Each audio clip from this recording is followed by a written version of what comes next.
So Adam, you just showed me how to do a split squat to get up off the ground. And what if people can't do that? Do you have any advice for them?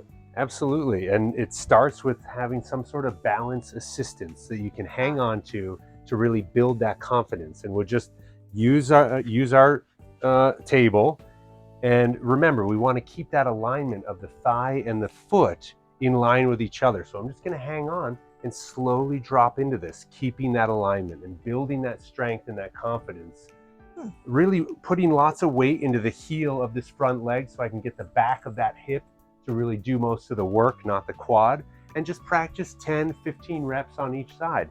So then I can switch, drop down, and you don't have to come all the way to the ground, just where you're comfortable, where you start to maybe lose that alignment until you can hold that alignment all the way down to the ground. How great. And that's it. Gives everybody a chance to get garden fit.